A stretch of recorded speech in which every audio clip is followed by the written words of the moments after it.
उपस्थित सर्व व्यासपीठ आणि समोर बसलेले सर्व जनसागर, या ठिकाणी आज आपण ज्या कारणासाठी आपण सर्वजण एकत्रित जमलेलो आहोत ते एकच व्यक्ती, ज्या व्यक्तीने आपल्याला सर्वांना एकत्रित ठेवलेले ते म्हणजे आदरणीय संदीपजी नाईक साहेब.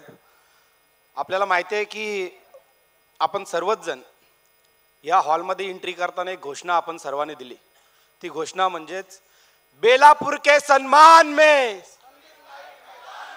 बेलापुर के सम्मान में, बेलापुर के सम्मान में. आता या घोषणेमध्ये आपण जर बघत असाल, बेलापूरचा सन्मान याच्या अगोदर आपल्याला भेटलेला होता का? आपल्याला सन्मान भेटलाय का? मग आपल्याला सन्मान पाहिजे असेल तर आपल्याला मैदानामध्ये कोण पाहिजे? आपल्याला जर या बेलापूर विधानसभेमध्ये विकास पाहिजे तर कोण पाहिजे? बेलापूर विधानसभेमध्ये आपल्याशी संवाद साधण्यासाठी कोण पाहिजे?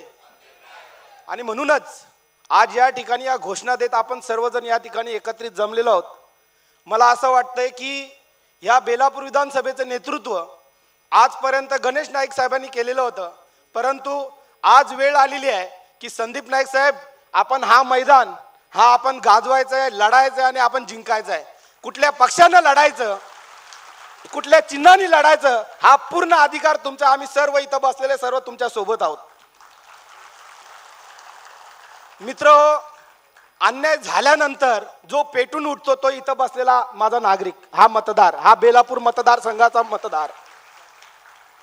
कारण जर तिकीट भेटला असता तर कदाचित एवढी लोक एकत्रित आले नसते आणि आपल्याला सांगितलं नसतं की आपण इलेक्शन लढावं म्हणून आणि चांगलं काम करावं म्हणून. पण आज आपल्यावर अन्याय जो झालेला आहे, अन्याय झाल्यानंतर जो माणूस पेटून उठतो त्याचा रिझल्ट आपल्याला 23 तारखेला दिसेल साहेब.